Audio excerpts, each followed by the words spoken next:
When I started my path towards financial freedom, I thought that, money was like, it was the goal, is like financial freedom. Once I get financially free, everything's going to be taken care of, blah, blah, blah. But I didn't realize that it's not the money that defines anything at the end of the day. On our path to financial freedom, it's not the end result or the end goal. It's the person that we have to become in order to be able to create financial freedom, the self development that we have to go through, the growth and challenges and things that we have to push ourselves through and push ourselves outside of our comfort zone and growing in areas and getting better in areas so that we can become the people that we need to be in order to do the things we need to do to become financially free. With no limitations, what does your perfect day look like? What if it's possible to live like that every day? Would you wake up after 9 a.m., have perfect health, maybe fire your boss, have the money and freedom to do what you love most? The world is your oyster. Where would you be? Who would you be with?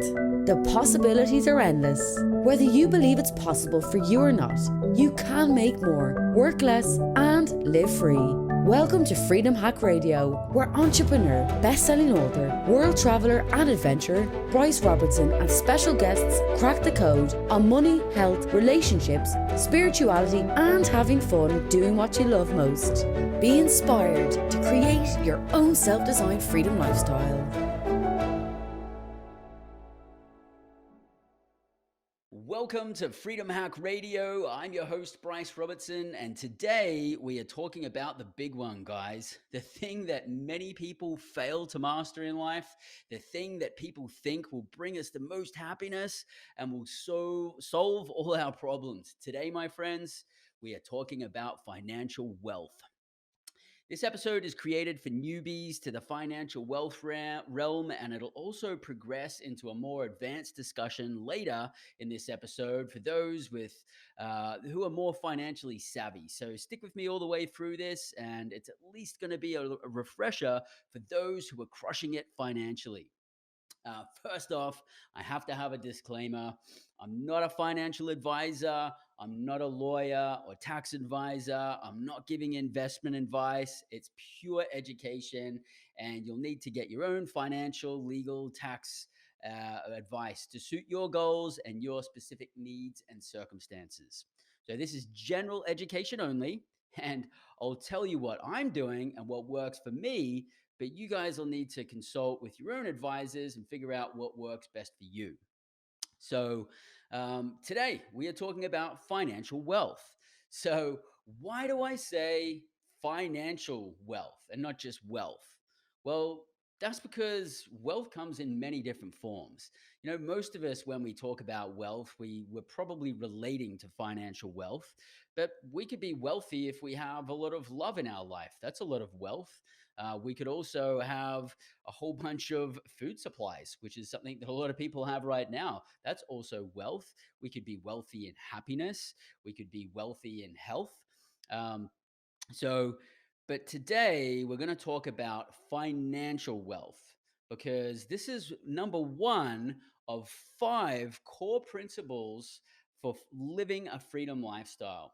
We need to grow our financial wealth because when we grow our financial wealth, not only does that take care of things financially, it helps us in the other core areas of our life as well.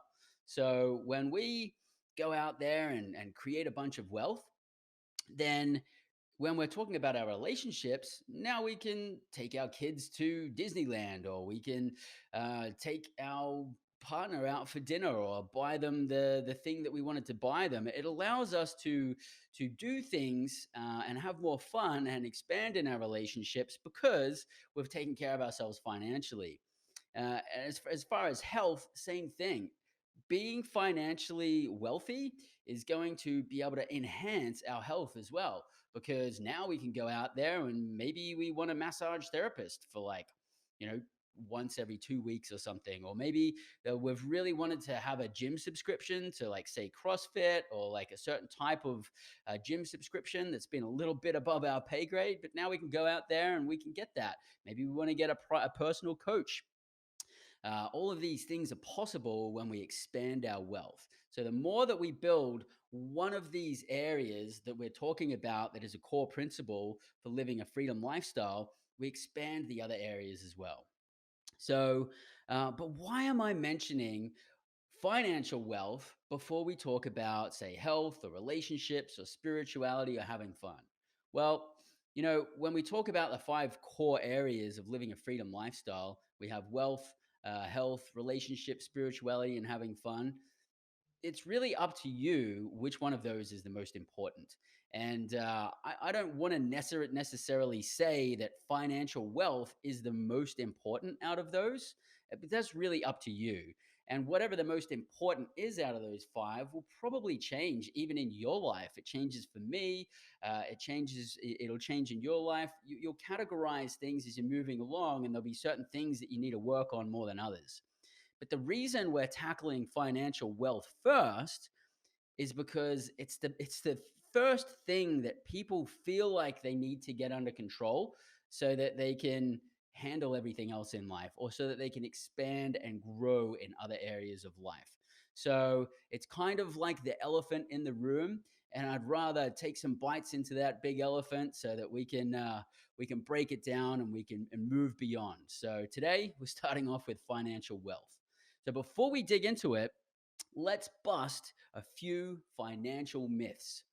So, myth number one: you need money to make money. Myth number two: you need to be experienced to make money. Myth number three, and this one's relevant especially to people in business or people in real estate: you need good credit to make money.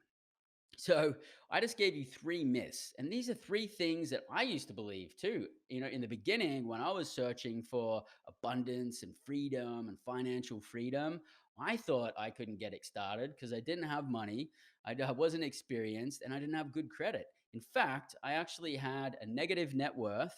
So it means I had more debt than I had, and I had no assets.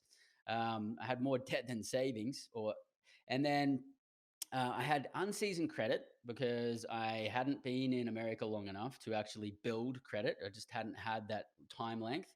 And I didn't have experience in real estate, which was the arena that I was joining. And so in the beginning, I thought, like, how am I possibly going to get a deal done? But then I went to my first real estate meeting and found out you don't need money, you don't need experience, and you don't need credit. You can actually team up with somebody who has that if you're willing to do all the work. And you can exchange your hard work and your drive and your enthusiasm, and then you can partner with people who have the other things that you don't have, and that's how you can get started. So there's an abundance of ways to make money. You don't need everything to all be lined up and perfect for you before you get started. In fact, I bought my first mobile home park. I just told you the circumstances, and it was a 570, I think, or $580,000 mobile home park. And I did that with those circumstances: negative net worth. I had $2,000 in the bank, and I had unseasoned credit, and I didn't have any experience either. So you really don't need those things to get started and become financially free. Um, and I also know of single mothers who have kids, twins even, who are taking massive action to create financial freedom, or they already have created financial freedom. I also know of physically and mentally disabled people who are doing like 100 times better than the average Westerner who's like stuffing their face with corn chips and drinking soda and watching Netflix on the couch. I mean, I've got a mate who's a quadriplegic, and in my opinion, he's living a better life and he's having more fun than tons of people that I see out there. So, if you're thinking that your circumstances are the worst, and it's like, oh, you don't understand what my circumstances are, I can almost assure you that there's somebody else out there that has worse circumstances than you, and that has already achieved the things that you want to achieve, or something similar. or maybe even something even better or larger. So, have confidence in yourself. You really don't need all of these things that you think you need to get started. And as Tony Robbins said, he said it best in one of his TED talks. The reason that we fail is not a lack of resources. And when I say resources, I mean like money, credit, experience. It's a lack of resourcefulness, like creativity, tenacity, agility, resilience to bounce back after pitfalls, the ability to join the dots, so to speak. That's it's a lack of resourcefulness, not a lack of resources, which is the main reason why we fail or we don't get the things done that we want to get done.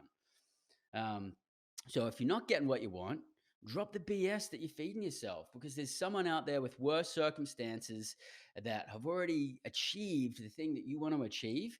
And if they can do it, so can you. And like seriously, if I've achieved financial freedom, if I can do this, you guys can totally do this. Absolutely. So, and I know that there's some of you out there that are also thinking, but hold up a minute here. Making money goes against my spirituality. And, I've heard that so many times. And I think that's a severe lack of understanding. I've had people say to me that, oh, but, in the Bible it says the root of money is the root of all evil. And people have said that to me, and I mean, I'm not a theologist. I don't even know that much about the Bible, but I know that what it actually does say in the Bible is the love of money is the root of all evil, which is very different.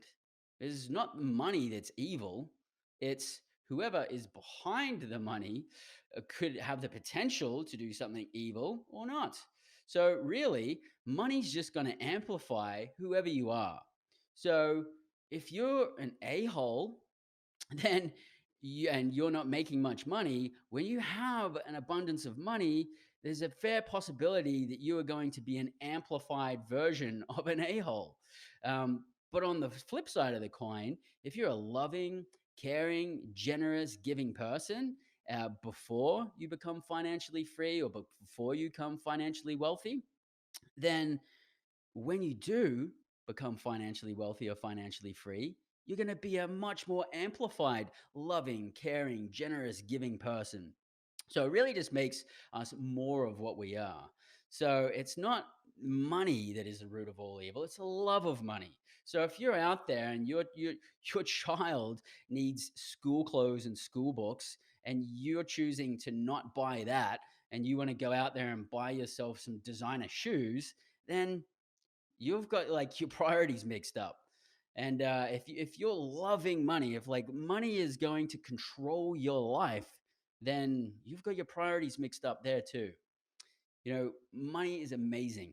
We live in a world, unless you're going to live, say, in Alaska, in the middle of nowhere, and you can maybe trade like salmon for other supplies, and maybe you hunt and shoot some ducks and you can swap that. And unless you're living in that kind of lifestyle, or you're like an Eskimo, the rest of us in the world, the way that we transfer things is through money. So it's important. So we need to crack the code on money, because unless we're going to live in circumstances where money doesn't exist or currency doesn't exist, then we have to like play with the game, right? And that's how it works. So it's something that the more money we create, actually, the more that we can do, and the more we can help people. The more we can help others. For example, I've got a mate who he lives here in America. He traveled over to Nepal, and he was over there. He was in the Himalayas. He was like, hiking. I think he went to base camp in K1, and he had a great time over there. And then he also saw some children that were lacking schooling and lacking nutrition. So he actually was supposed to stop his trip and come back to the States, but he stayed over there, and he literally opened up a non-for-profit foundation where they provide finances to be able to provide food and schooling for children in Nepal. And so he's actually, I mean, he started that like years and years ago. And since then, he started it raising it through his own capital, his own money. He invested his own money into it to get it started, and then as things progressed, he built some momentum, and then he raised some capital. But the whole time he's been putting in, I think, at least 10-15% of all of the funds just comes from him, because he's really passionate about it. And that's an opportunity for him to give in an area that he wants to give. I also have another friend here in America who set up a similar type thing, but it was in Central America, and building classrooms for children out of mud and empty plastic bottles, like an empty Coke bottle, and being very resourceful and taking care of things that way, but also taking care of kids. And that was also a non for profit. And I mean, there's you can do what you want. Some people want to create a no kill shelter. Some people want to go help their kids, you know? So like some of you out there just want to give your kids the best life that you can possibly give, and you want to take them out wakeboarding, and maybe you want to take them skiing and go to Disneyland and traveling, and you want to give them all the things that you want. If you're not taking care of yourselves financially, you won't have the ability to be able to do that. You know, the more money we create, the more we grow also in self-development. You know, when I started my path towards financial freedom, I thought that, money was like, it was the goal, was like financial freedom. Once I get financially free, everything's going to be taken care of, blah blah blah. But I didn't realize that it's not the money that defines anything at the end of the day. On our path to financial freedom, it's not the end result or the end goal.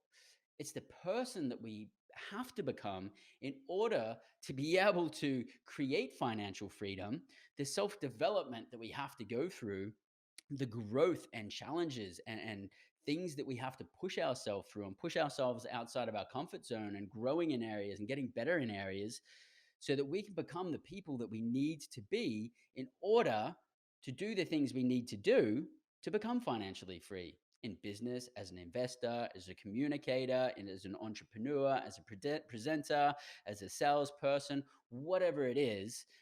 Each of us is going to have our own path, but there's one thing we can know for sure, is that we're going to have to grow in that path and get outside of our comfort zone. So there's a massive opportunity, as the more money we create, the more we grow in self development. And, also the more money we create, the more we can create employment opportunities for others as well.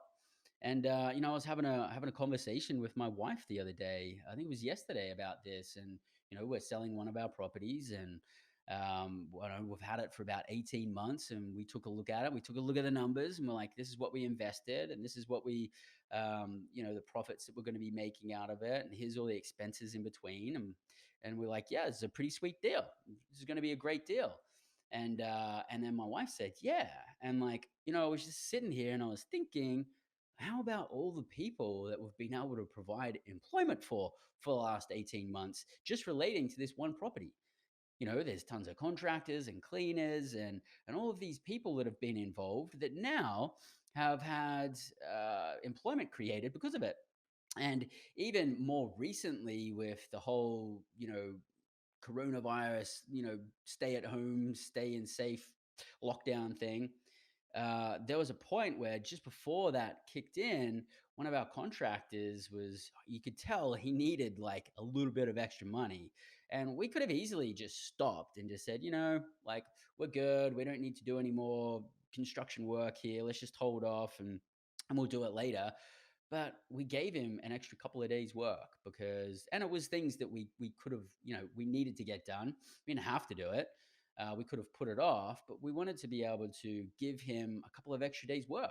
And so when you're in a position that like we're in, or when you're in a position of creating more and more money, it gives you the ability to be able to help people in that way. And that's really cool.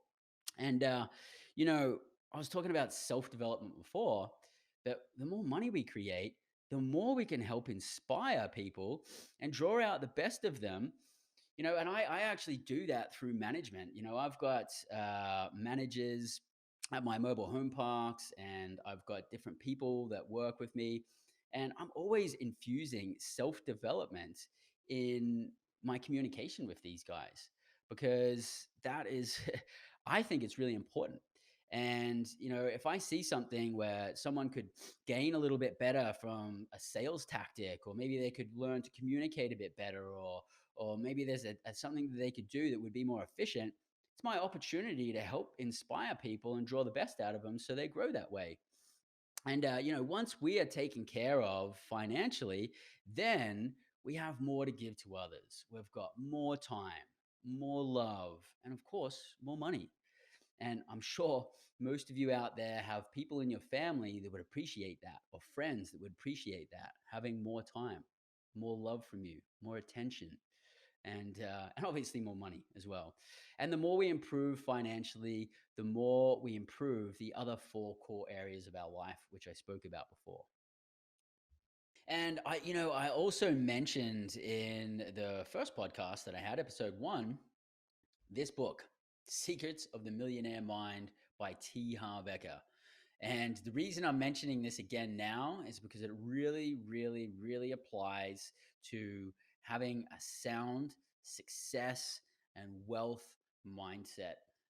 As mentioned in the book review that I did on Secrets of the Millionaire Mind by T. Harv Eker, the first half of the book actually walks you through all of the different, a whole bunch of different success principles and the mindset of successful and wealthy people.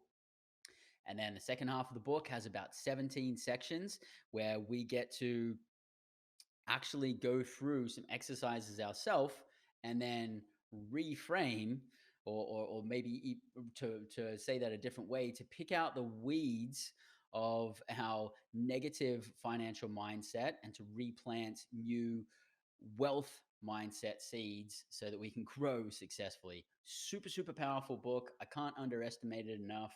I'm going to be mentioning a lot of books and courses and a lot of things like this. I don't get anything out of this. I mean, there's nothing I have to gain by telling you guys about this, apart from the fact that it's been really, really powerful for me.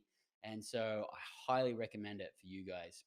And that goes the same for all of the other courses that I'm going to mention and everything like that. I mean, I have 2 courses that I have, and when I mention those, I'll specifically mention that they're my courses. But apart from that, everything else I'm going to be mentioning on this show is simply for your educational purposes, because I have got a lot of value out of them myself. And Freedom Hack Radio is all about sharing the abundance of freedom, and the things that have helped me, I want them to be able to help you too.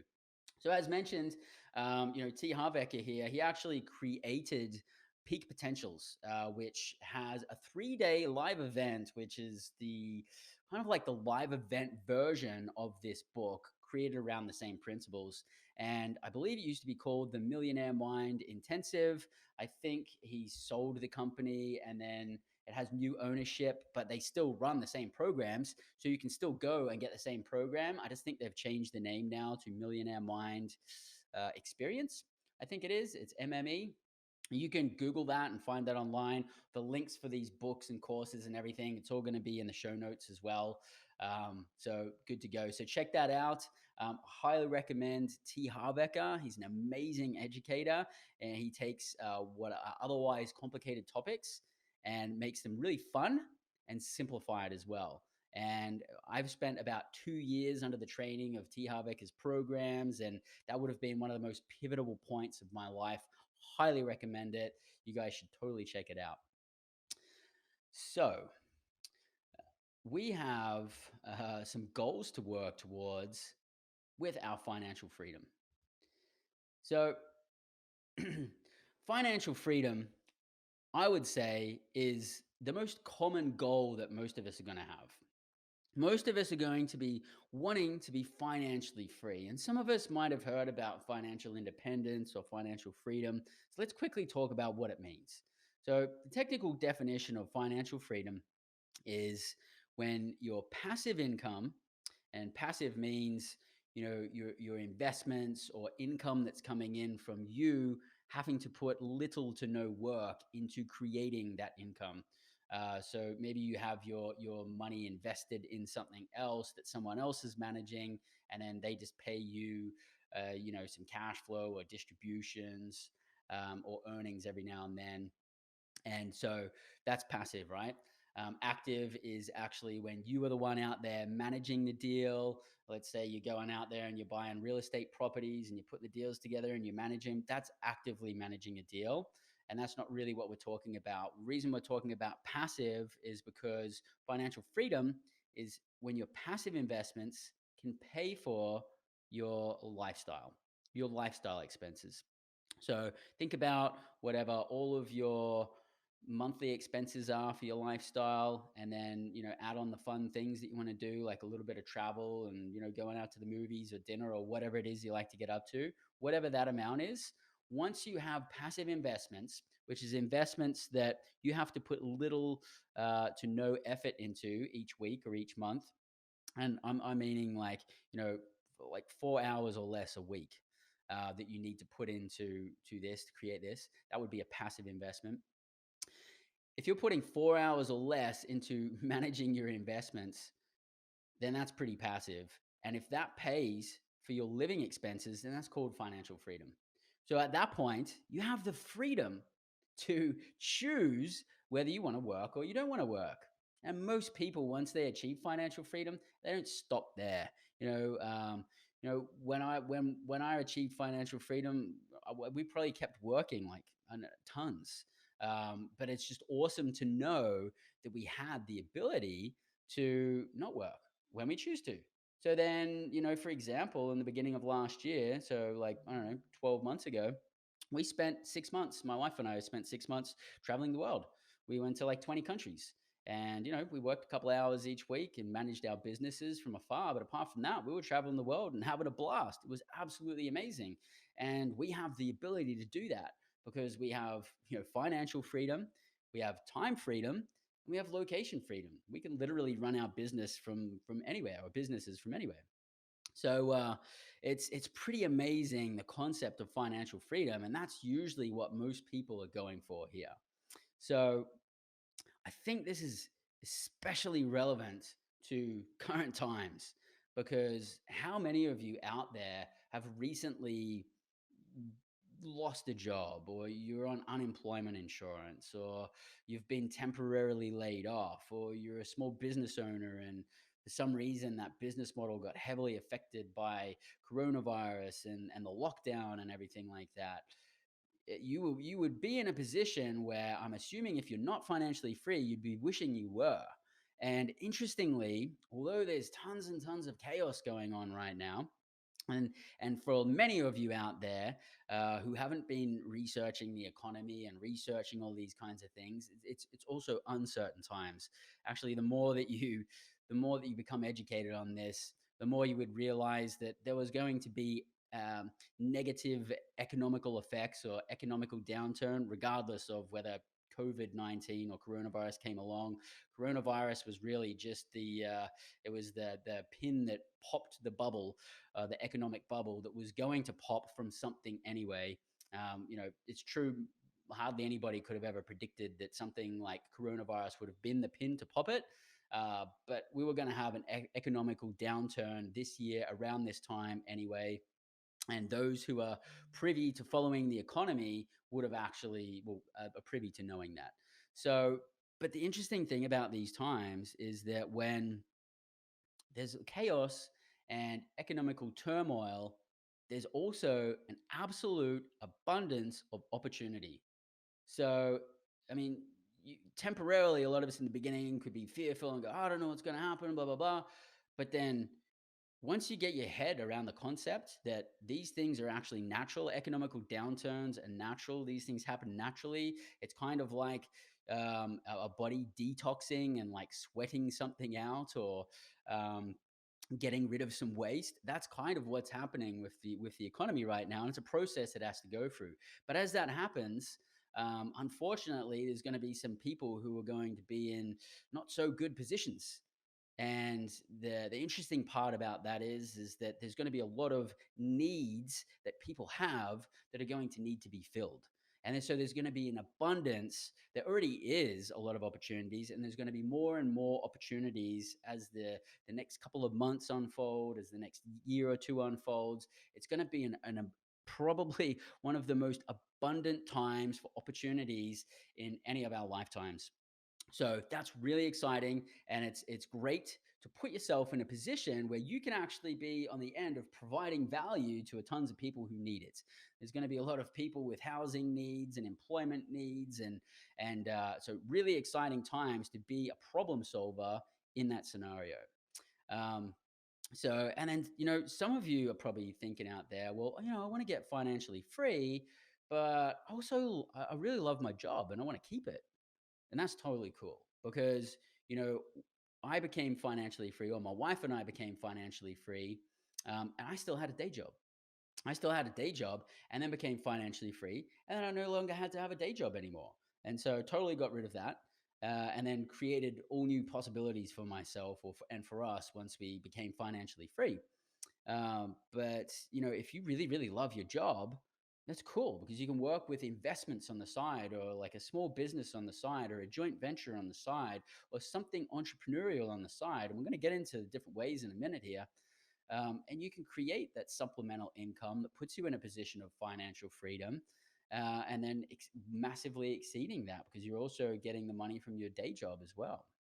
Um, but one of the most important things that I always like to talk about with new entrepreneurs or people wanting to become financially free is one of the first things we need to do is reduce our expenses. And then we can look at increasing our income. And the reason I mention this is because think about it practically. A lot of people go, hey, if I just had more money, that would solve all of my problems. I just need to make more money. That's it. If I make more money, problem's gone. Everything's going to be cool. The interesting thing about that is think about just making one extra dollar. If you make one extra dollar, you have to do the work to create earning that dollar, and then you get the dollar, and then you have to pay taxes on it. And I don't know what your tax bracket is.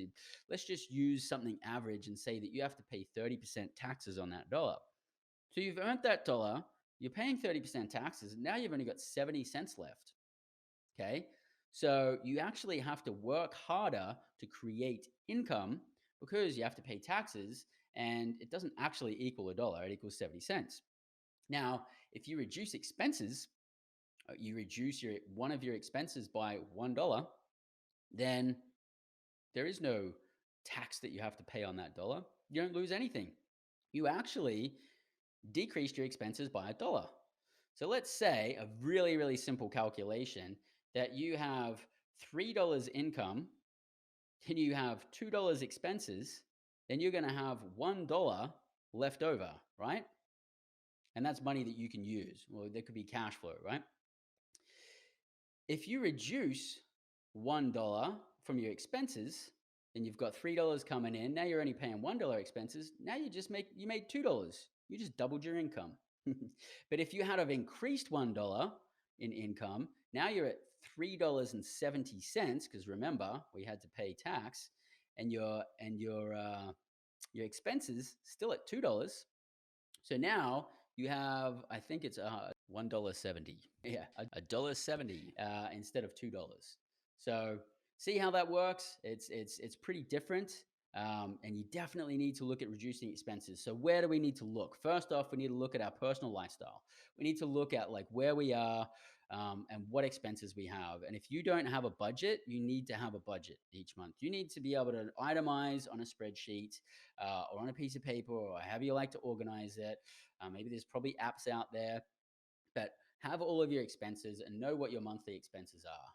Know what your monthly income is and know how much you've got left over at the end of the day. And you got to include everything, all of your debt, credit cards, anything that you've got involved, all expenses, even include random things like birthdays that are always going to come up, like your children's birthdays and Christmas, and things that are going to changing your tires every couple of years, or add everything into your expense sheet for your personal budget and really understand it, and then go through it line item by line item and eliminate the things that you don't need. Because, there's a lot of people out there that, if I just had more money, all of my problems would be solved. But actually, if you just reduced your expenses, you'd already be in an amazing position right now where you can tuck away some cash each month. And then in a couple of months, you can start investing in an investment. So, do you really need to go to Starbucks? Do you really need, like, you know, Hulu and Netflix and Amazon? Do you need all of those subscriptions? I mean, what are you spending money on? Uh, when we started out, my wife and I got down to complete bare bones. We didn't have any expenses in there that were not absolutely 100% necessary. Because if we had an expense in there that was, like, at the time, we would have considered it a luxury, um, like, going to Starbucks and having coffee and eating out all the time and all that stuff. If we had those expenses in there, then they were getting in the way of our financial freedom. And there was not a chance we were going to let anything like a cup of coffee or a meal out get in the way of our financial freedom.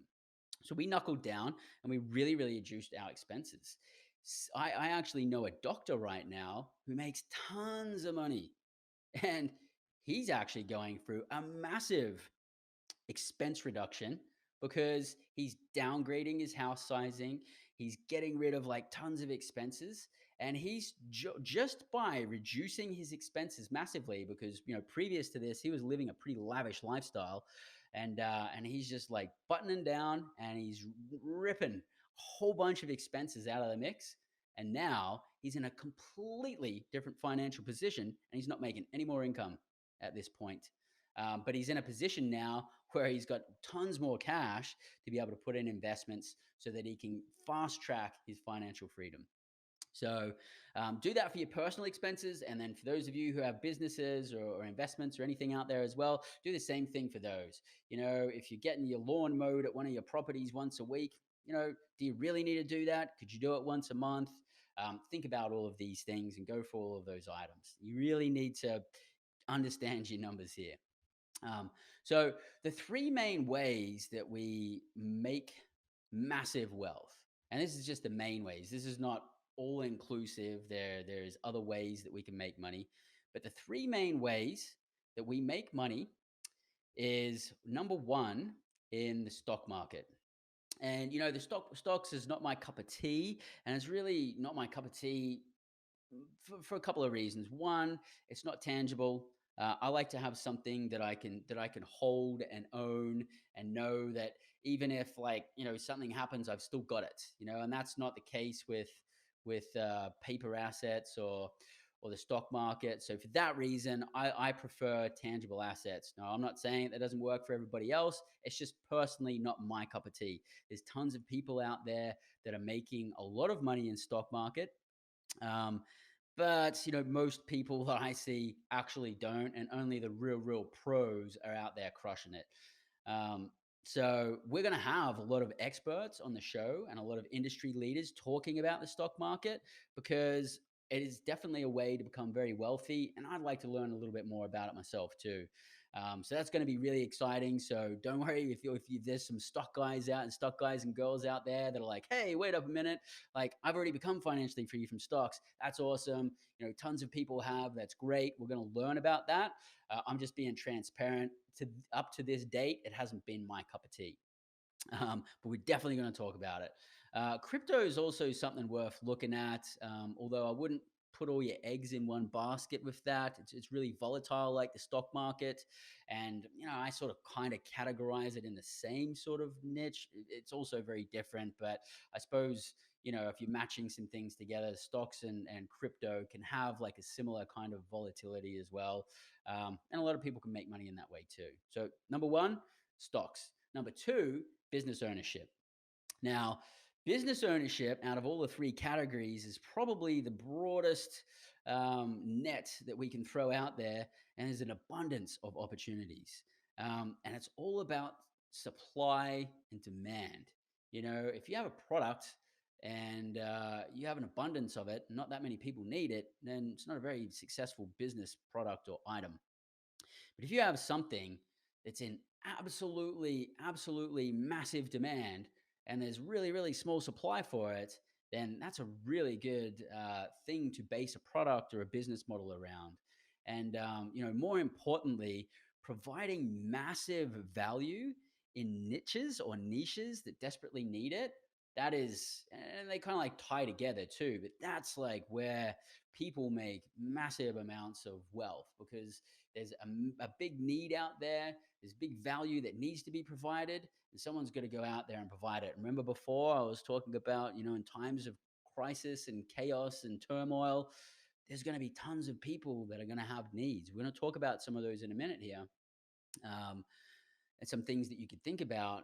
But we're really on the precipice of some of the largest opportunities that entrepreneurs, business owners, investors, and you guys out there that will have in your life, because there's going to be plenty of needs that need to be filled.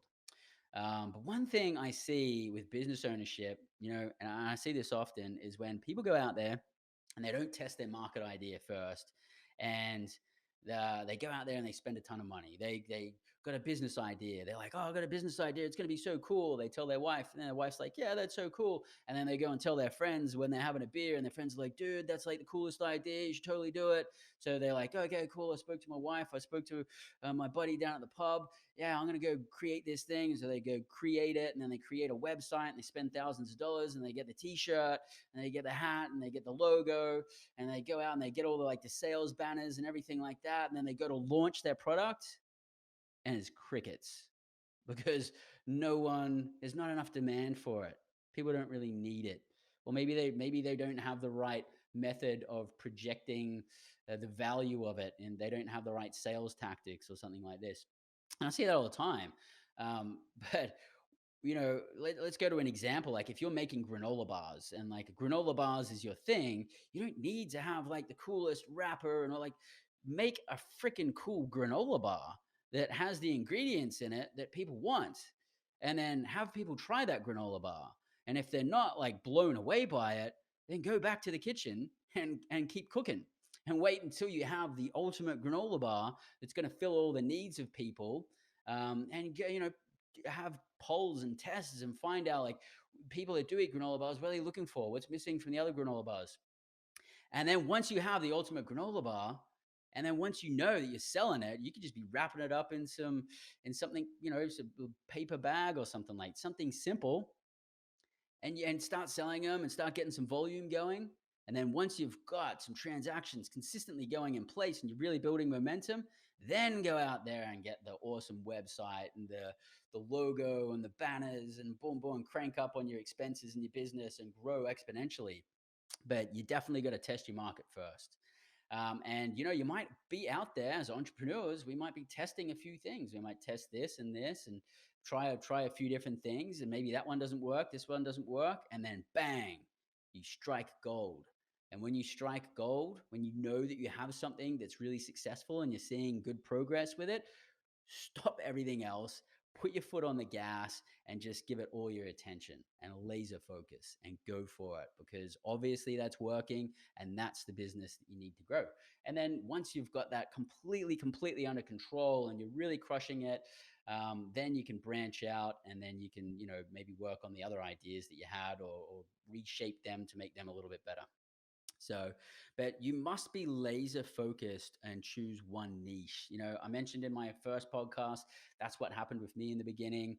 I was trying to do, stocks and business ownership and multi-level marketing and real estate, and I was spinning plates. I was having like mediocre success in like 7 different arenas, and it was really tiring. It was exhausting, and it wasn't really that gratifying because I wasn't having that much success. But then I stopped. I knew it was going to be real estate. I chose mobile home parks. There was tons of other opportunities that came along, and I just said no to everything else and just stayed laser focused on mobile home parks. And once I made that decision, became financially free in 2.5 years. So if I had have stayed trying to work the other 7 different business models or whatever, I still probably wouldn't be financially free today. So you definitely need to laser focus and choose one niche. And then once you've absolutely mastered that and got all of your systems in place, and once it's running like a smooth old machine, only then should you branch out and then work on other things. Otherwise, we're just going to be dispersing our energy and having mediocre results. stick to your plan and put in consistent productive effort for at least 12 months. Now, I mentioned productive effort because, I mean, you could say, hey, man, I've been working on my business like 8 hours a day, but you're working on something that's actually productive in creating income for the business. And so you need to be working on the things that create income for your business. And that's the important part. So productive effort, creating income, and stick to your plan for like 12 months. A lot of people give up so early. There's a concept. I think there's even a book out there called 3 Feet from Gold, and it's like I think there was a guy who was digging and digging and digging in the gold rush, and he tried all these different ways, and he used all these different sort of shovels and different picks and different ways to dig, and he's just like, man, I'm done. I've freaking been digging for this thing for so long. There's supposed to be gold here, can't find it. And then the next guy comes along, picks up where he left off, and the last guy was literally 3 feet from an absolute abundance of gold. If he just had have kept picking and shoveling for an extra 3 feet, he would have got it. But he didn't. He gave up too early. And I see entrepreneurs do that a lot. It's like, oh yeah, I tried really hard, man. I tried everything. Okay, cool. How long did you try? Well, like 6 weeks. Are you kidding me? You seriously think that you're going to change the world in 6 weeks? Stick to it to at least 6 months, but I'm personally saying 12 months. And but test your market first and make sure that you're getting into something that is a need and you're providing massive value. And where I see opportunities, and this is just my opinion, where I see opportunities existing in the next 10 to 20 years is in right brain creativity, because machines cannot replicate that. I think it's fair to say that we can expect to see a lot of artificial intelligence, robotics, computers replacing things that people in the past and currently now are doing or have done. And but the interesting thing about that is in our brain we have the left and right sides of our brain. The left side of our brain is the analytical spreadsheets, numbers, calculations, formulas, data. It's that side of the brain. It's like very mathematical, engineer, um, analytical side of our brain. Okay. That side of the brain, or those kinds of activities, when we are left brain dominant people, or when we're doing something that's left brain dominant, like being like engineers or mathematicians or anything like this, those types of careers and tasks, I think we're going to see a lot of replacement with artificial intelligence, computers, robots, because that's how they work. They're like left brain orientated style of doing things. But the artificial intelligence and computers and robots, I can't see them dominating right brain activities like being a visionary and being creative and being artistic. These things, it's going to be like, I don't know too much of technology that can actually replicate that to the levels that we can do that as human beings. We're very creative people. We can be very intuitive. We can be very entrepreneurial from that perspective. And I think if we focus on those areas, we're kind of safeguarding ourselves a lot more from from us being replaced, or our industry being replaced, or competition being replaced by machines, automation, artificial intelligence. So definitely something to keep in mind. Uh, and then so that's stocks, and then business ownership, and then number three, real estate. And I'm involved in real estate. That's my main niche. I am also involved in business ownership as well, but real estate's my main niche. I invest in mobile home parks and automatic teller machines. They're my main sub niches. And I know automatic teller machines, you're probably thinking, well, that's not real estate. And it isn't, but kind of is as well, because think about it. We have automatic teller machines in really, really prime real estate in New York and Pennsylvania and those surrounding states around there. And we have ATM machines in the areas of really high foot traffic, like insane high foot traffic. So that's how kind of real estate plays into that investment model. And I've teamed up with some of the top of the top automatic teller machine operators in the US, and we just got really prime real estate to put these machines in. So that's why it's kind of a real estate play for me. Um, and then in mobile home parks, that is just, I mean, right now couldn't be more relevant with all of these people going on unemployment and people in the future and now like downsizing their homes and in financial turmoil and financial crises. Mobile home parks perform like really well because as people are downgrading from their living expenses, like whoops, better cut down like my rent by $500 a month, so I'm going to have to move from this place to that place. As all these people are moving down, everybody's compressing at the bottom, and pretty much some of the cheapest real estate that you can get or rent or have lot rent or home rent in America is mobile home parks. And there's an absolute abundant need for affordable housing in America. It's one of the biggest sort of really heavily untouched topics in the economy and real estate in America today, and for the last like few years, especially since 2008. And that's not going to change anytime soon. There's a massive demand for affordable housing, for people to stay in a place where they're paying about $700 or less for their living expenses, for their rent and a home rent or whatever. And there's mobile home parks really limited. There's only about 45,000 of them in America. There's just not enough mobile home parks to be able to fill all the people that need affordable housing. And there's actually a 1% decline in mobile home park inventory because they close more parks down than they open them. So there's a massive supply demand issue there. So mobile home parks is kind of like an insurance through these sorts of times. And it's typically called a recession resistant asset class because of that. And so are automatic teller machines, because right now, automatic teller machines, people getting their unemployment insurance card, you go to an ATM, draw your money out.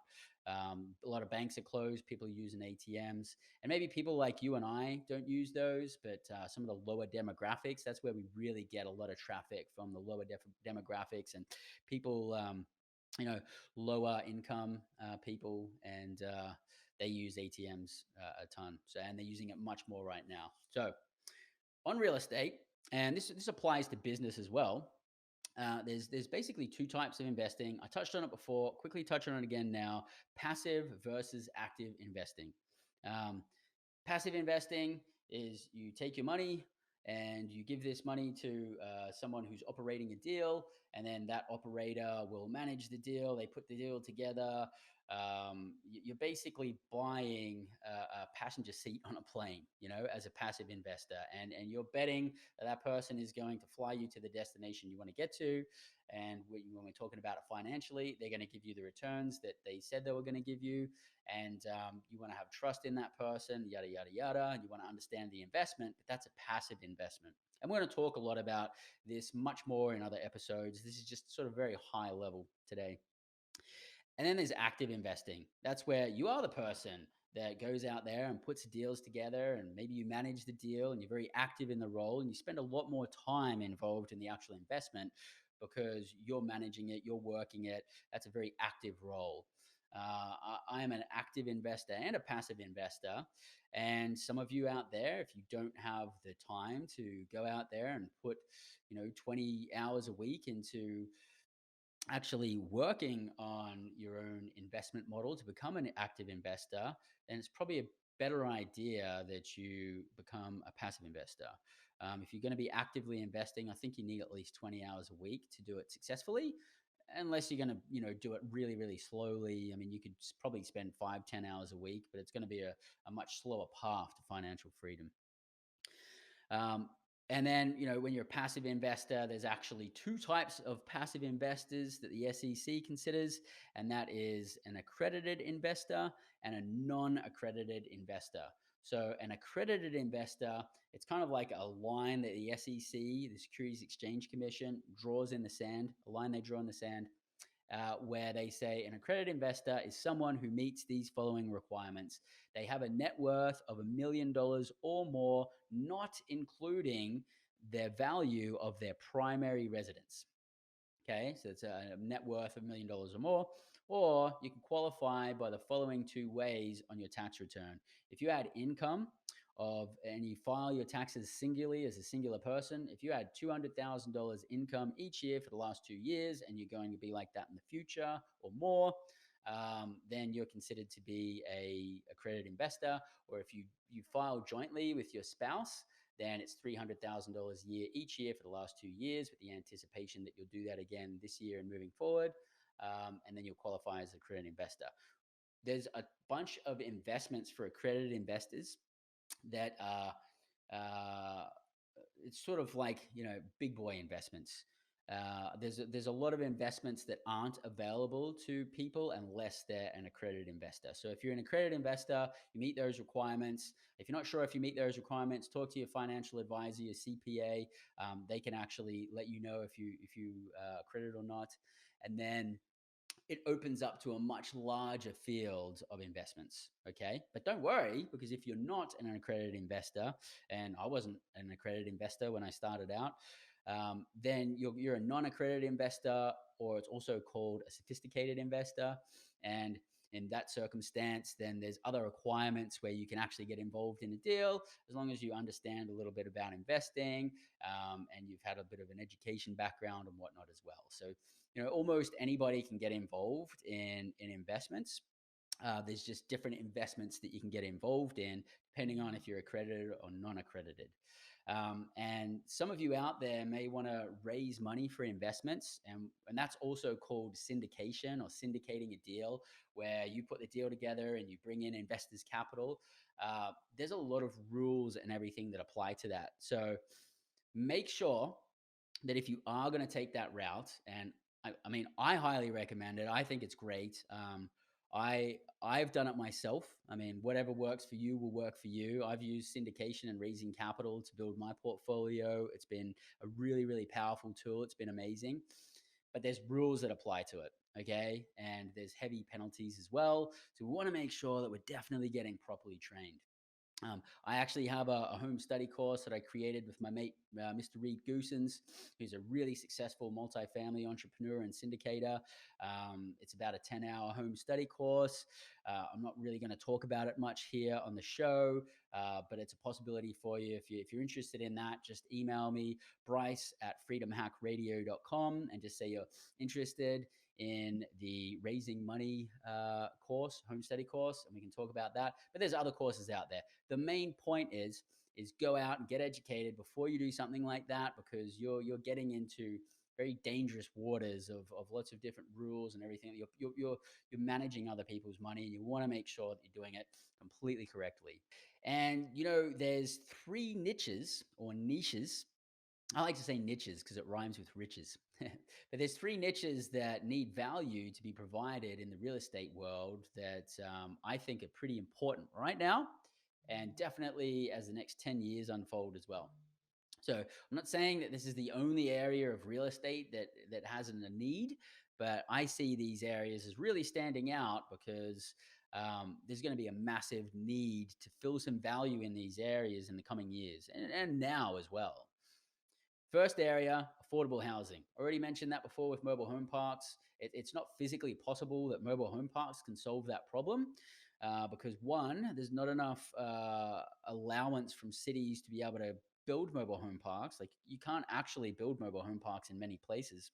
There's a lot of restrictions on it. They'd actually rather rip down a mobile home park and put in a high rise, because it looks better for the city, or maybe it makes them more money or something.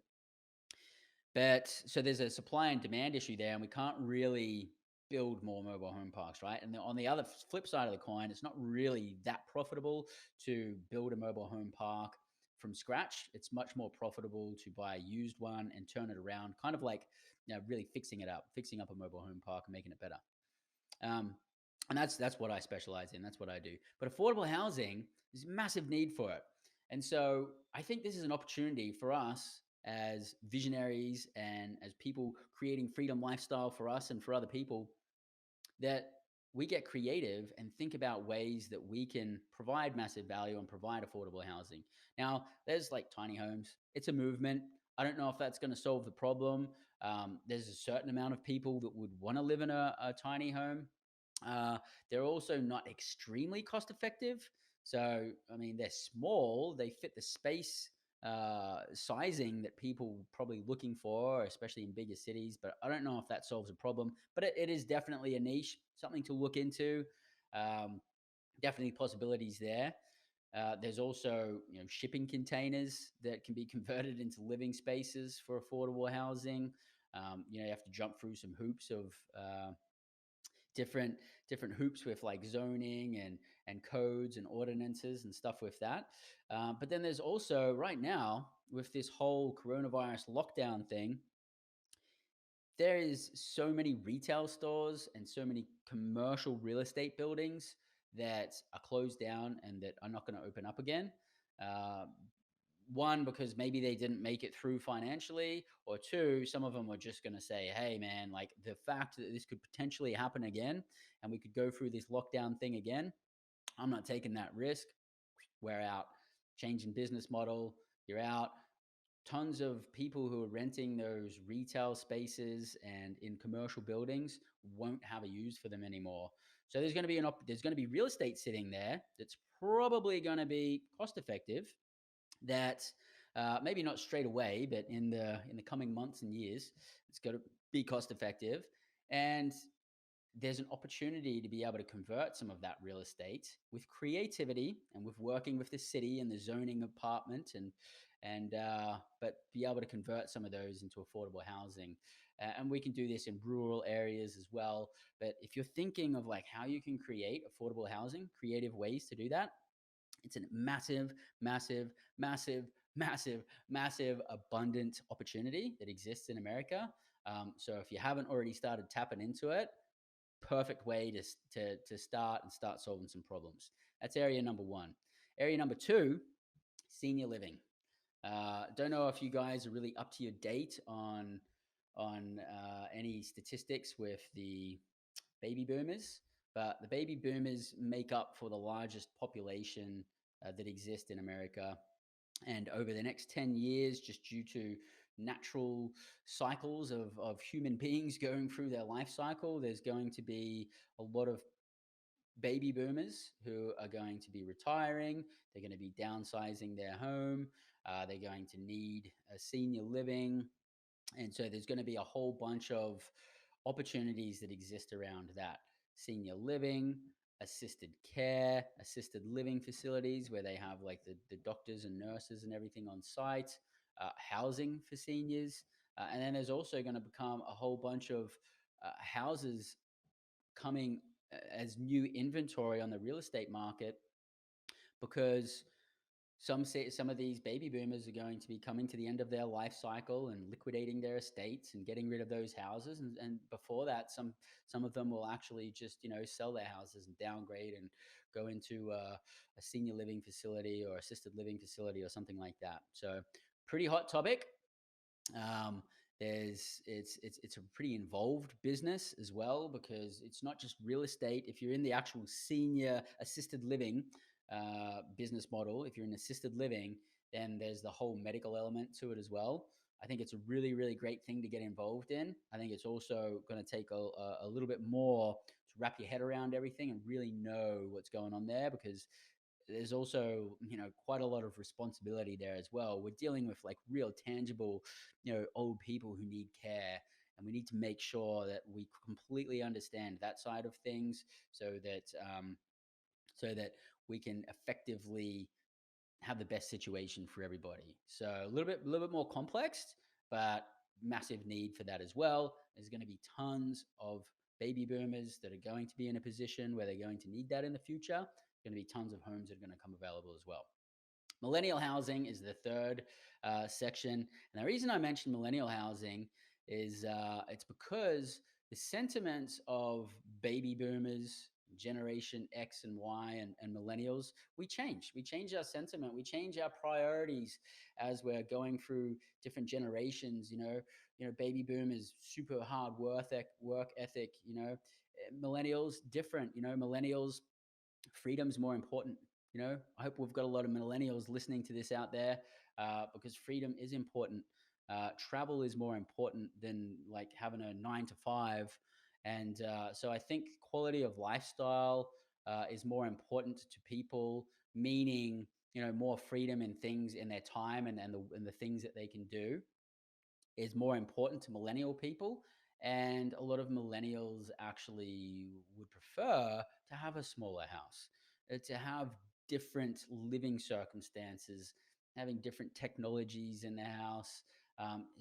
We're talking about a different generation, and we've catered to a lot of previous generations, but millennials, I mean, that's up and coming. That's our future. You guys are our future. And there's a massive need to fill the housing needs for millennials as well. So with a bit more creativity and really tapping into what the needs are for millennials, I think that's another area that we could focus on and be very successful in the next 10 years if we apply it from the right direction. So I hope you found that pretty valuable. And we're going to be digging into all of these topics, like tons more. Again, this is a really high level chat.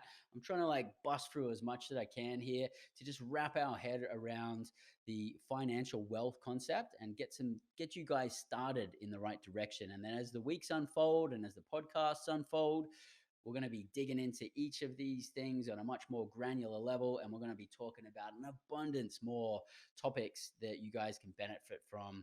We're going to be talking about precious metals. We'll talk about cryptocurrencies. We'll talk about different entrepreneurial things, and we'll talk about our mindset behind being successful with wealth. And it's going to be abundant. So really excited about that. We've got a lot of exciting industry experts joining us in the coming weeks. To really before we move on, I'm going to give you my 2 cents on financial advisors and retirement accounts in a minute, and then we're going to wrap it up here after we discuss a few things to consider. But if you really want to understand money and monetary history, then there's a series on YouTube called The Hidden Secrets of Money, and it was put together by a guy named Mike Maloney. And Mike Maloney's he's a gold and silver investor. He has his own website, gold, silver, and but he's put together this 10 episode series. You can see it on YouTube. You can also see it on the Gold Silver website. There's going to be links in the show notes as well. It's called The Hidden Secrets of Money, 10 episodes. Each episode goes for about half hour to about an hour. Most of them are around about half hour. And they're pretty quality production too. He's traveled all over the world. He's put together probably some of the most comprehensive um, information on how money really works, and like how that works in our economy, and how money printing works and how that works with the Federal Reserve. It's super, super, super interesting. And I think it's something that all of us need to at least understand the fundamentals on. And he put a little bit of money into producing these documentaries or series. I think he put about $100,000 into each of the episodes. So he spent about $1 million all up, and it's pretty sound production. It's very enjoyable to watch. And Mike Maloney has the ability to be able to take what is otherwise a complex topic with really complex terminology and make it really simple and present it in a very enjoyable and simple way. And it's also very visually stunning the way that he's put all of this together. And so highly recommend that. So you can click on the links in the show notes or go to YouTube and check out the Hidden Secrets of Money series. And then before we wrap up here, a couple more things. So my 2 cents on financial advisors. So a lot of people out there have relied on or anticipate relying on a financial advisor, so the financial advisor can guide them to become financially successful, and guide them through their what investments they should make and what they should do with their retirement account and all of these things, right? A lot of people do this. But one thing that a lot of people don't think about is like, so for example, if we're going to get a health coach or a fitness coach, are we going to go out and get a fat one? I'm not going to get a fat fitness coach. My fitness coach better be like way, way, way, way, way fitter than me, for me to pay him money to teach me to get better. And that's the same way that we should be looking at financial advisors. So, like, one of the first questions I would be asking my financial advisor is, what's your net worth? And if they don't have a net worth that exceeds where you want to go with your immediate goals of financial freedom, maybe to be financially free, you want to have $10,000 a month, or maybe it's $6,000 a month, or maybe you want to have $1 million, whatever it is to you. If your financial advisor isn't massively exceeding where you want to go, then he's not going to be able, or she is not going to be able to help you in the way that you would like them to be able to help you. It's like asking a fat, out of shape fitness instructor to take us to the next level. It's like they haven't done it themselves. Like, they might know some things in theory, but unless you've lived it and unless you've done it, I'm not going to be taking any advice from you. I take financial advice from people who are really, really freaking successful, because that's the direction I want to go, you know?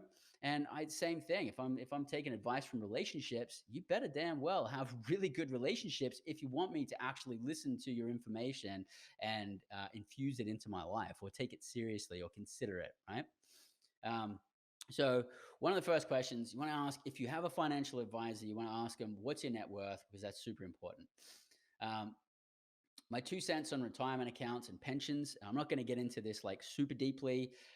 We can talk about this more in other episodes, but there's basically two different types of generally retirement accounts. There's the ones that you don't have control of, that you don't self-direct, and that's what most people are involved in. And that's where you go to your financial advisor, or you've got a job and they say, hey, we've got a retirement program. We've got, like, in America, they're called 401ks, um, IRAs, Roth IRAs, SEPs, all these different things.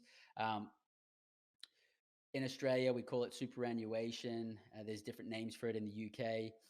If they're not self-directed, if you don't control the choice of what investments that you're going to put them in, and I don't mean like your financial advisor or your work gives you a piece of paper and it says, this one's a medium risk, this one's a low risk, and this one's a high risk, I'll choose this one.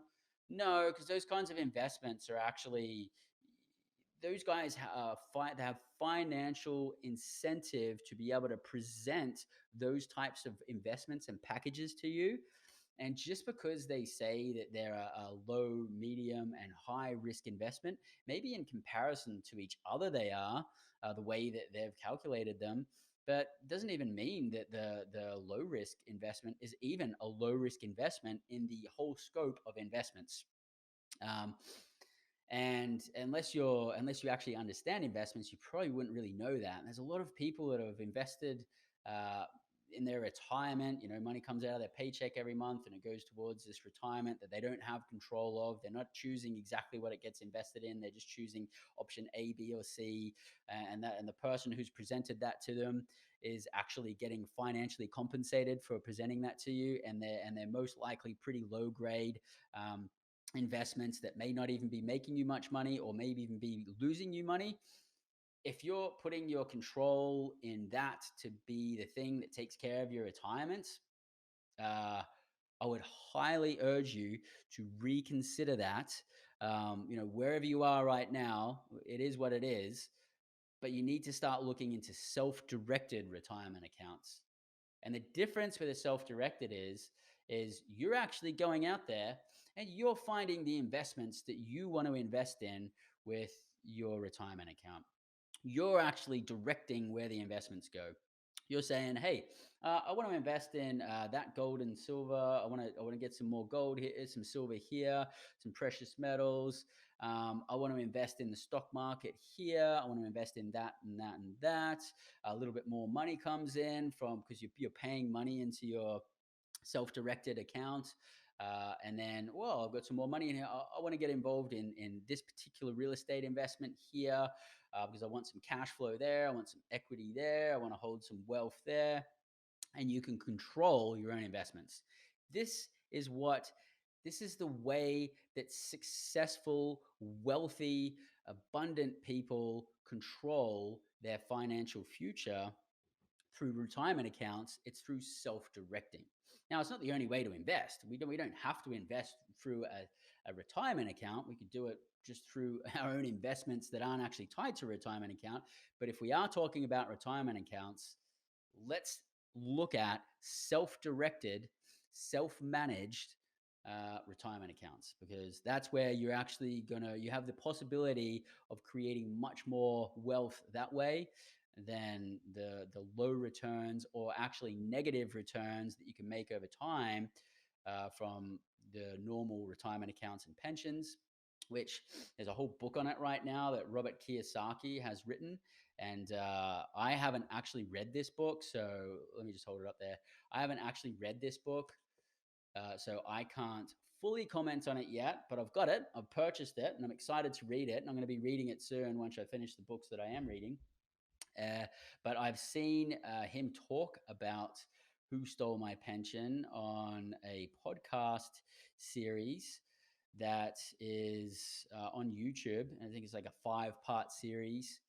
And I can have a link to that at the bottom of here as well. And you can get a bit of information on what the book's about and what the concerns are with a lot of pensions and retirement accounts over the world, because they've been poorly managed. And the bankers and people on Wall Street that have been managing these have been making a lot of funds, but they've been investing them in poor investments and losing money for people. And it's actually a big topic that we're going to hear about over the next 10 years. And there's already started to be riots about it in Italy. And it's something that we need to wrap our head around. If you've been involved in that kind of thing, look, it is what it is, but now's the time where you can start looking into that and start making some changes there. There's still time to make changes. So a few more things for you guys to consider, and then we're going to wrap it up here. So when you're getting involved in an investment or a business idea, make sure to follow your gut. One of the first things that my wife and I did is we really wanted to be successful in the real estate world, and so we ended up getting this, like, I think it was like a $30,000 investment group that we joined, and we got a mentor and we got a little bit of education. It was a complete waste of money. We bought into, our mind wanted us to, because they were selling the dream. Hey man, you just like invest $30,000 in this and you'll be the best real estate investor ever. They didn't provide. And we even knew that in our gut. My wife and I spoke about it afterwards, because we followed our head because we really wanted that outcome for ourselves. But we knew in our gut that there was something that was like off, and we spoke about it afterwards, and we're like, man, like, I had a feeling in my gut. And my wife said, yeah, I had a feeling in my gut too. Well, why didn't we speak about it? We should have spoken about it, because we both had the same feeling. And I suppose it was a pretty expensive mistake, but I don't regret it, because it was a very, very impactful lesson that when I'm getting involved in an investment or a business model, I've got to listen to my gut or your heart, or wherever it is that you get that like intuition. Because if something's off there, it's something you need to look into. So we can want the desired outcome, but if we don't feel that that's like, if we feel something's a bit off, don't go forward with it. Okay, listen to your gut. That's been a very, very, very powerful tool for me as an entrepreneur, as an investor, and as a business owner.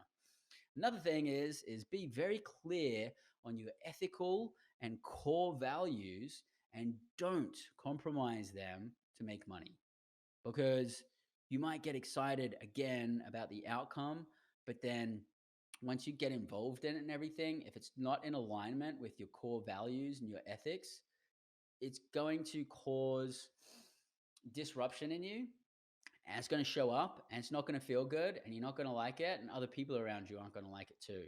So don't do it to yourself. I mean, for me, I've had a lot of opportunities to invest in oil fracking investments. And, I love planet Earth. I love nature. Um, I suppose I'm a little hypocritical because I drive a car and that takes gas to drive the car. But I just can't bring myself to invest in something where they're like drilling for oil and pulling out like limited resources out of the earth. It's just not something that I believe in. And look, if some of you out there enjoy that, I mean, each to their own. I'm just giving you an example. For me, there's tons of possibilities for me to make abundant abundant money and abundant returns with oil fracking, but I'm just not interested in it. It's like it's not. It doesn't align with my ethical and core values. Um, I've got a mate, Reed Goosens. He's going to come on later in one of the shows. He went from zero to a quarter billion in real estate in 11 years. Fascinating story, real great bloke. We wrote a book together. This book here, 10,000 Miles to the American Dream. We'll talk about that later. But anyway, Reed, super top bloke, great surfer, really athletic outdoors guy. He's another Aussie as well, super awesome entrepreneur. And to him, it's really, really important to save water. And so, like, it's just something, one of his core values is really important to save water. And he's got about a quarter of a billion of multifamily apartments here in the States. And so, when they purchase a new apartment building, they go in and they put water saving things in the toilets and the showers and everything like that, because it's aligned with his ethical and moral values. Um, my wife doesn't like 5G. There's 5G investment that came over our table the other day. We've done a bit of research on it, and there's a lot of health risks there that seem very, very questionable. And so my wife was like, well, this seems like a really, really cool investment. It actually seems like the investment would work well. It's something tied to 5G. There's not a chance we're going to invest in it because we're not going to support that kind of thing. So I would heavily suggest that you get really, really in touch with your core values and morals and ethics, and don't compromise them going through business at all, because it's not going to work out for you. It's just do the things that are true to you and you will flourish. So, and absolutely obsess with education. Make it your new pastime. One of the things that you need to do on your path to becoming financially free is really, really grow. You need to become a better investor, better business owner, understand investments, understand business, self-develop, be a better communicator, be a better negotiator, be more grounded spiritually when chaos is going on around you, and have better relationships. These are all things, areas that we can grow in. I absolutely obsessed with education and took massive action on it. And I think that was one of the, and I'm still absolutely obsessed with education right now. Obviously, you have a little bit of an obsession. If you're listening right now, this is a form of education. Keep that up, spend a lot of time on it. Don't stop. Education is huge. You're never going to stop growing if you keep learning. And I said this earlier, but if you can cut out 20 or more hours a week to dedicate to becoming financially free, then you're on the fast track. And for people who want to be an active investor, if you've got 20 or more hours, then I think active investing would be pretty good for you. Not to say that you can't do that if you're working under 20 hours a week on those investments, but it's just going to be slower. So if you want to go on the fast track, carve out at least 20 hours a week. In the beginning, I had a job. I was working like 8-10 hours a day, 5 days a week, sometimes 6 days a week.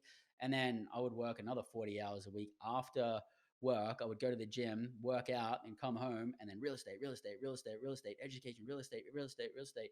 And all my friends were like, why don't you come to the baseball game? Why don't you come to the barbecue? Like, what about the concert? I was like, dude, I got to work on my financial freedom. I'm not going to stop for that. And then, funnily enough, when my wife and I traveled around the world for 6 months, and when we take like tons of other trips for like 3 months, and we were going all over the place, my friends are like calling me up and they're like, dude, like, what's going on? Like, you've been traveling 6 months. This is like, it's amazing. I'm like, yeah, remember when I didn't come to the baseball game and I didn't come to the pub? And yeah, that's why. So if you really want to get serious on it, you can do it quickly. And there's some of you out there that don't want to do that. And if you want to go slower, go slower. I mean, you know what's going to work for you. And not everything that I say on this show, or not everything that everybody else says on this show, is going to resonate with you. You pick and choose what works for you and work with that. Know what your reason why is and set goals. And I'm not going to dig into this too much right now. I've got an ultimate goal template. It's completely free. It's what I use every year. It's completely changed my life. It's changed me as an entrepreneur, as an investor. So if you want the free ultimate goal template, it's got instructions and everything, completely free. Just email me, Bryce at freedomhackradio.com, and I'll send you a copy. And, I'm going to provide links for everything as we discussed in the show notes. And, if you go to Bigger Pockets, I actually just wrote an article there called Warning, the 5 reasons. It says it's actually called Warning, 5 reasons the 2020 recession will be far worse in 2008. And it's actually an article I wrote on sort of the state of the economy and some possibilities of how we can sort of protect ourselves and things to look at and how to best position ourselves and where opportunities exist. But jam packed in there is a ton of links to a lot of the things I've mentioned here and a lot more valuable information of financial information, a lot of links to videos and articles and whatnot. So if you go on Bigger Pockets and check out Warning, 5 reasons the 2020 recession will be far worse in 2008. I'll also have a link at the bottom here. You just click on that link and go check out that article. There's tons of links in there. Whether or not you're that interested in that article is your own decision, but there's just tons of links in there that I think you guys will find valuable to expand your financial education and understanding and become a better entrepreneur and investor. And lastly, find an investment model or business model or niche, target it, find it, then set your goals, laser focus, and then tenacity, tenacity, tenacity. Because if you put two people beside each other and you want to see which one's going to succeed, I can guarantee that the person who puts in more drive and more hard work and busts through challenges and doesn't take no for an answer, like that person is going to win, is going to be more successful. And it's not really about like competing with other people. It's more like competing with yourself. Like, am I being the best that I can be? Like, be true to yourself. Or was I a little bit lazy today? Or could I have done a bit better today? Compete with yourself more than other people so you can be your best self rather than like coming from the perspective of like, hey, I'm going to crush that person. I mean, I suppose a bit of competitive camaraderie is cool, but you're best off competing with yourself so that you can be the best you can be, because it doesn't matter what anybody else is doing. Like, are you at your max potential? Are you operating at like 110%? And if we're not financially free, at least in our financial area of our life, we most likely we haven't been performing at 100%, because I believe that if you're listening to this podcast or watching this on YouTube or watching this through the Freedom Hack Radio website, then you can become financially free. I mean, I spoke about it before. I've got, there's people out there that are quadriplegic, disabled, single moms. Like, you can do it, guys. Like, you can do it. And we're just about to wrap it up here. So for some of you, this may have been a refresher, and for some of you, it may have opened a whole new wide world of different terminology and different things. And so I kind of had to start somewhere. We're going to dig in a lot deeper a lot of these things later on. But I suppose at least this is a starting point, and I'm really excited for you to join my special guests from episode 7 onwards as we dig into like a lot of different ways that you can improve things financially, and obviously all the other areas of our life as well. So make sure that if you guys, and I truly hope that you get a lot of value out of this today. It's a lot of information. I know I jam packed it in there, but I wanted to like have a good place to start. So if you appreciated it, we would much appreciate if you would subscribe to the YouTube channel. Freedom Hack Radio is a YouTube channel. So subscribe to the YouTube channel, give a thumbs up, leave comments there. This podcast is designed for you guys. I don't necessarily get like massive gains out of this podcast. This podcast is designed because I didn't live a freedom lifestyle. I took action and now I do live a freedom lifestyle, and it's so freaking amazing. I can't believe this amazing life that I get to live. I feel like it's my ethical and moral responsibility to share this with you guys and to like open up some minds of you guys and open up possibilities for you and let you know what's possible, because I didn't know it was possible for me until I started looking for it. So if you're listening to Freedom Hack Radio, clearly you're looking for it, and I really want you guys to get the most out of it. And I mention this because the more feedback I get, the more I can shape this podcast in the direction that you guys want it to go to. So if there's certain topics you want me to discuss, or if there's something you want me to dig into deeper, leave it in the comments. Let me know. Leave it in the comments on YouTube. You can also email me, Bryce at freedomhackradio.com. And if you just appreciate it and you like it, leave a comment on that too. So really appreciate that. The more likes we get, the more people that subscribe, the more that you guys interact, the more that we'll get this out there, the more people we can help. So really, really excited about this. You know, I want 1 million people, at least 1 million people, to have a freedom lifestyle in the very, very near future, because they have been listening to this podcast and like taking the actions. And I hope that in some way this podcast has influenced them and driven them to get closer towards their goals and live the true freedom lifestyle that they want to live, because all of you really, really, really deserve it.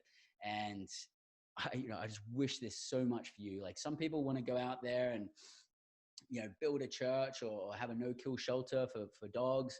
This is my thing, guys. Like, I want you guys to live a freedom lifestyle. There's not enough people out there in the world. There's not enough people here in America that are living a freedom lifestyle. We need it. We deserve it. You freaking deserve it.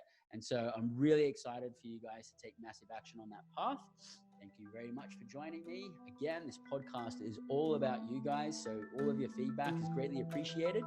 Until next week, live large, live free. Talk to you soon.